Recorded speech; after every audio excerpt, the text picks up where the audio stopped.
Hey guys, 22 Plinkster here. This video is going to be about cleaning your rimfires. I get asked a lot from you guys. How often do I clean them? What do I use? Why do I clean them? If you don't know why you don't clean a gun, this probably isn't the video for you. But there are different ways of cleaning a firearm, especially when talking about rimfire and the specific kind of guns you will be cleaning. I'm not going to be cleaning a $400 Smith & Wesson M&P 1522 the same way I clean a $3,000 Voodoo. So without any further ado, let's get into the video.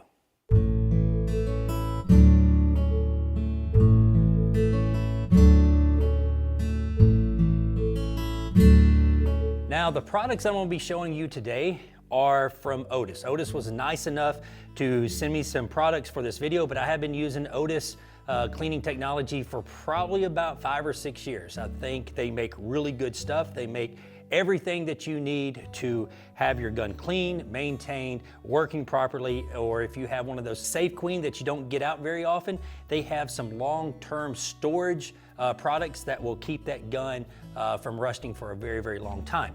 But before we get into how to clean a match gun such as Voodoo, let's talk about the Smith & Wesson 1522. The Smith & Wesson M&P 1522 is no stranger to rimfire addicts like myself. I own a couple of them, and this firearm, and the reason why I chose this firearm is notorious for one thing, that is barrel fouling, okay? This barrel gets caked up with lead inside the rifling, and it causes the firearm to become very inaccurate. So I'm not going to clean a target gun such as the Smith & Wesson M&P 1522 or a 1022 or the Marlin Model 60. The list goes on and on. Those are all considered target guns, in my opinion, and so they need to be cleaned differently. These guys get dirty, they get dirty quick, and especially if you're running a suppressor like I do a lot of the time on my 22s, they get extremely dirty. The first thing I want to do is make sure that the firearm is unloaded, which it is, and now is where I have to cut the video because YouTube doesn't like me taking a gun apart. All right, now that I have the firearm disassembled as far as I need to go, this firearm is extremely dirty. You can see down in here that it has a lot of carbon buildup, a lot of lead, and so what I want to do and what I usually do on this particular case is I take a foaming bore scrubber. Okay, this is the Otis foaming bore cleaner, and what this does is once you squirt it in there, it's just not like a liquid. Since it's foam, it expands a little bit and it coats the entire barrel. So what this will do is dissolve any lead buildup you have in there, any carbon, and it will make the process much, much easier down the road when we go to cleaning the bore. So it's simple. Just put it in here like so, match it up with the hole, and you get pretty liberal with it. Okay, I noticed it went down there. Now I'm gonna set this aside. This usually takes probably about 10 minutes or so, and it will coat the inside, and once that foam dissolves, you're good to go. You're ready to run your brushes down through there and then your patches. All right, in front of me is a Voodoo, all right? The bolt is open. Let's take the magazine out. And a lot of people have a question, that is the biggest magazine I've ever seen on any kind of 22. I've explained this over and over again. Why the big magazine? Why the big magazine? Well, the reason why they have a big magazine, regardless the same way, is this is a Remington Model 700 stock, okay? This is the same size as a Remington Model 700 action, magazine. So you have to have the same magazine. You can't make a little bitty one when you can change out the stocks, but that's something totally different. But how do I clean my match rifles? Now, your match rifles will be your Anschutz, your Vorkurzens, your Voodoos, your high-end CZs. So those are match, okay? It's totally different than your target rifles, such as your Ruger 1022s, your Smith & Wessons, and Savages, things of that nature. But I'm fixing to show you a technique that I learned many, many years ago by an Olympic rimfire shooter. I asked them, I was like, how do you clean your barrels? How do you make sure they're clean? Because the only time that I clean my match 22 rifles is when I start seeing inaccuracy, okay? If I see those groups opening up, this rifle right here, on average can shoot a 0.3, 0.4 inch group at 100 yards, 5-shot group. If I start seeing those groups go up to like 0.7, 0.8, even an inch, I know it's time to clean it. Now that may be 150 rounds, it may be 300, maybe 500, depending on the ammo that I am shooting, or if I'm shooting suppressed or not suppressed. But this is how I clean my match rifles. Right here is their Otis ripcord, and this is a pretty neat device. It's very sturdy, very strong, but you have a very small diameter right here, and it tapers up to a larger diameter. This is a little bit bigger than a 5.56 or 22 caliber. Simply go from breech first, right in there, slide it through. Now, this rope does not have any chemicals on it. It is dry, and I do not have a brush, a nylon or a brass brush on the end. It's just simply the rope. Feed it through like this. Done. That's all I do. Now, I may take the bolt out and spray it a little bit and clean it, but for the barrel, that's all I do. And the reason why I do this is for a couple of reasons. If you look at the inside of this barrel underneath a microscope, you will see little jagged edges, okay? They're pointing up and they're pointing down. No barrel from the factory is completely smooth, okay? You've got all these little jagged points all inside of this barrel. To the naked eye, you can't see them, but underneath the microscope, you can. And once you start shooting lead ammunition, which you always want to shoot lead ammunition out of your match rifles, you never want to shoot copper washed ammo, but that lead, when it goes over those stalagmites and stalactites, what that does is fills in those gaps. It fills in the valleys of each and every one of those with lead. And you're probably thinking to yourself, why in the world do you want lead in your barrel? You're trying to get the lead out. Well, you want to keep some of the lead in there because you want to fill in those gaps. That causes less friction, and it is more consistent than that bullet dragging all over those sharp places. Now, that's what I do. I have talked to dozens and dozens of rimfire experts that either Olympic or they shoot a lot of matches. 90% of them do not use solvents. 90% of them do not use brushes, okay?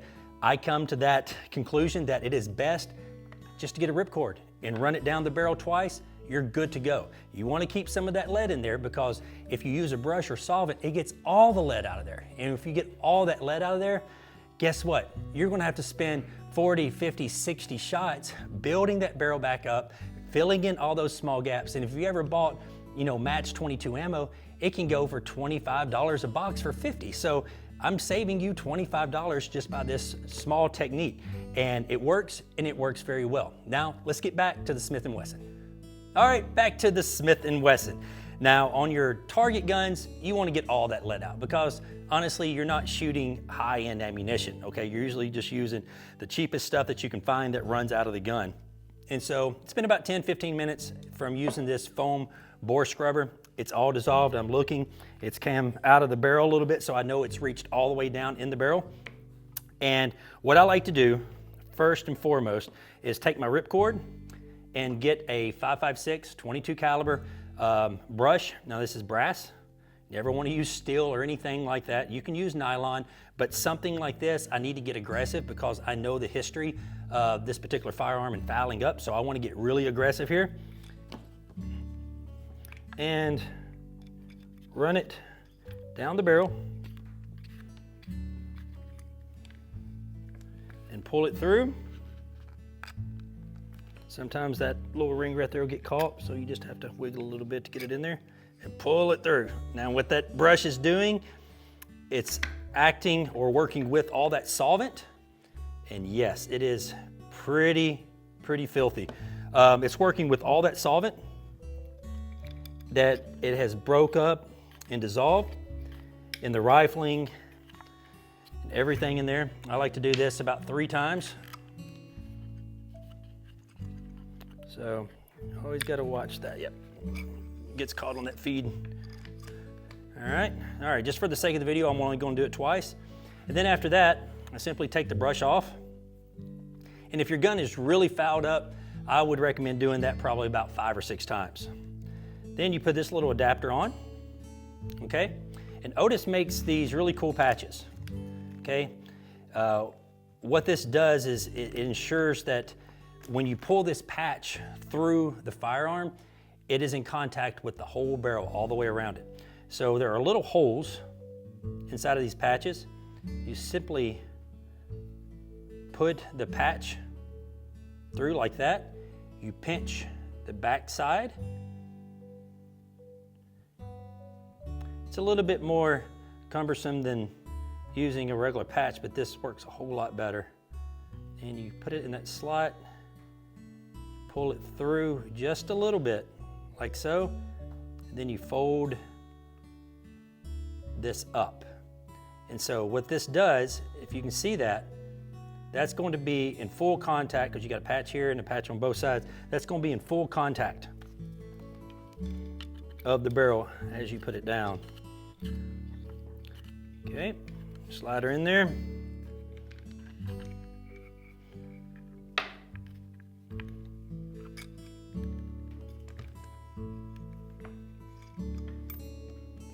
Okay, now that got out quite a bit, okay? It's not as dirty as I thought it was. That solvent that I put in there, and I had the barrel face down so it'll leak out in the barrel. I'm looking over there and there's a pretty good puddle on the floor, so it must have gotten a lot of that stuff out. So I don't have to scrub or anything like that, but the brush is pretty dirty too. So there you go, that's pretty good. Now you could run another patch through there if you want to get it super duper clean, but there's no reason really to have it super clean if you're just going to take it out and shoot. Now if you're going to store it for a while, yeah, you may want to do that. And next, you see all down in here, it is just caked with all kinds of just nastiness. So what I do is use just regular CLP, give it some spray in there, okay? Now, I like to first take a brass brush, and I just want to work it. Now, I'm not going to get these guns super clean. This video is not about showing you how clean I can get a gun. This video is showing you how I clean a firearm. And it's just, it's pretty dirty, but I would use a brass brush first. What that'll do with the CLP, it'll break all that stuff up in there. And you even have a smaller brush on this other side. This brush is also made by Otis. You can get in all those tight spots that you need to get. Okay, then I like to go to a nylon brush. Scrape the stuff away, like so. Then after that point, I would just simply get a Q-tip, wipe up all the excess, and then get a rag and then wipe up all this on the outside. I don't want to over lubricate it, but I do want to have a thin coat of lubrication on this firearm to help it run and run smoothly. And never, ever, ever forget the face of your barrel. That causes a lot of light primer strikes. So a lot of people don't know that, is that usually if you have light primer strikes in a semi-automatic, it's because the face of your bolt is dirty, okay? And what happens is the bolt can't get fully engaged to the barrel when you shoot, and there's a very, very small gap.